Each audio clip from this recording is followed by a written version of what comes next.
வாங்க ஃப்ரெண்ட்ஸ், இன்றைக்கி நம்ம கொழுக்கட்டை செய்கிறதுக்கு தேவையான பொருட்கள், ஸ்பெஷல் கொழுக்கட்டை செய்ய தேவையான பொருட்கள் பார்க்கலாம். கார கொழுக்கட்டைக்கு ஃபஸ்ட்டு ஸ்டஃபிங் பார்த்துலாம்.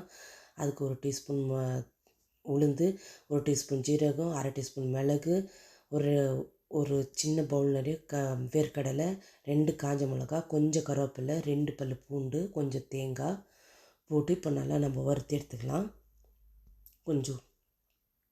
இப்போ இது நல்லா வறுப்படட்டும். இப்போ இது நல்லா புரிஞ்சிடுச்சு. இப்போ இதை நம்ம கொஞ்சம் உப்பு சேர்த்து அரைச்சிக்கலாம். கார கொழுக்கட்டைக்கு தேவையான ஸ்டஃபிங் இது. உப்பு சேர்த்து நம்ம அரைச்சிக்கலாம். இப்போ நம்ம அதை அரைச்சி வச்சாச்சு, ரெடி ஆகிடுச்சு.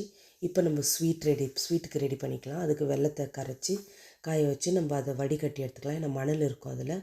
இப்போ அதை வடிகட்டி எடுத்தாச்சு. இப்போ அதில் நான் குழந்தைங்களுக்காக நட்ஸ் அரைச்சி வச்சுக்கிறேன் வீட்டில். பாதாம், பிஸ்தா, முந்திரி பருப்பு எல்லாம் போட்டு, மக்கானாலாம் போட்டு அந்த பேஸ்ட்டை நம்ம இந்த வெள்ளை சிரப்பில் கலந்துடலாம். ஏன்னா இது நட்ஸ் கொழுக்கட்டை, ஹெல்தி கொழுக்கட்டை, கொழுக்கட்டை.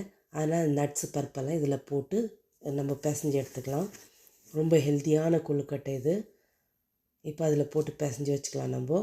இப்போ அந்த மாவு ரெடி பண்ணிக்கலாம். 1 கிளாஸ் அவல், 1 கிளாஸு ஜவ்வரிசி. இப்போ ரெண்டுத்தையும் ஈக்குவல் குவான்டிட்டி எடுத்து மிக்சியில் உப்பு போட்டு நம்ம நைஸாக அரைச்சி எடுத்துக்கலாம். ஒரு சின்ன துண்டு சர்க்கரை போடலாம் டேஸ்ட்டுக்கு. போட்டு இப்போ நல்லா அரைச்சி எடுத்தாச்சு மிக்சியில். இப்போ நம்ம மாவு பிசைஞ்சிடலாம்.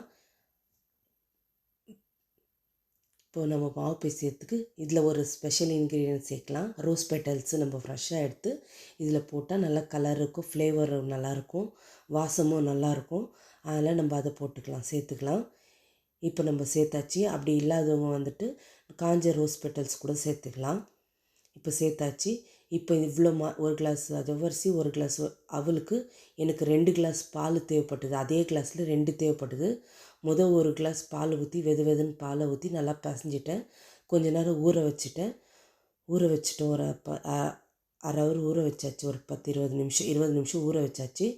ஊற வச்சதும் அது கொஞ்சம் தண்ணி நல்லா இறுகிக்கும். ஜவ்வரிசி போட்டதுனால நல்லா தண்ணி குடிக்கும். கொஞ்சம் டைட்டாக இருக்கும் மாவு. கொஞ்ச நேரம் ஊறிட்ட பிறகு மறுபடியும் இன்னொரு கிளாஸ் பாலை சேர்த்து நம்ம நல்லா லூஸாக மாவு நல்லா பிசைஞ்சு வச்சுக்கலாம். எண்ணெய் விட்டு பால் விட்டு நல்லா பிசைஞ்சு வச்சா நல்லா சாஃப்டாகிடும் மாவு. ஏன்னா ஃபஸ்ட்டு டைம்லேயே ஊற வைக்கும் போது தான் கொஞ்சம் நல்லா கட்டியாக இருக்கும். 2வது டைம் ஊற வைக்கும் போது நல்லா சாஃப்டாகிடும் அந்த மாவு, பந்து போல் நல்லா பிசையும் போது. இப்போ அந்த பந்துங்களை உருட்டி சின்னதாக உருட்டி நம்ம ஃபுல்லாக ரவுண்ட் பண்ணி வச்சுக்கலாம். இப்போ அதில் 3 ஸ்டஃபிங் கார கொழுக்கட்டைக்கு காரம் மாவு பூரணத்தை போட்டுடலாம். 3க்கு வெள்ளை பூரணம் போட்டுடலாம். இப்போ போட்டாச்சு. இப்போ நம்ம இதை ரவுண்டாக உருட்டிக்கலாம். இப்போ நல்லா உருட்டியாச்சு. நம்மளுக்கு அடையாளம் தெரியறதுக்கு கார கொழுக்கட்டை மேலே கொத்தமல்லி தழை கார்னிஷ் பண்ணியிருக்கிறேன். ஸ்வீட் கொழுக்கட்டை மேலே ரோஸ் பெட்டல்ஸு கார்னிஷ் பண்ணியிருக்கிறேன். இப்போ இது கார்னிஷ் ஆகிடுச்சு. நம்ம பார்க்குறதுக்கு அழகாக இருக்கும் கொழுக்கட்டை இது. இப்போ நம்ம இட்லி சட்டியில் போட்டு வேக வச்சாச்சு. இப்போ இதில் வாழை இலை இல்லைனாக்கா பட்டர் பேப்பர் போட்டு போட்டாக்கா ஒட்டாது. உங்களுக்கு இப்போ நல்லா மூடி போட்டு வெந்துட்டோம்.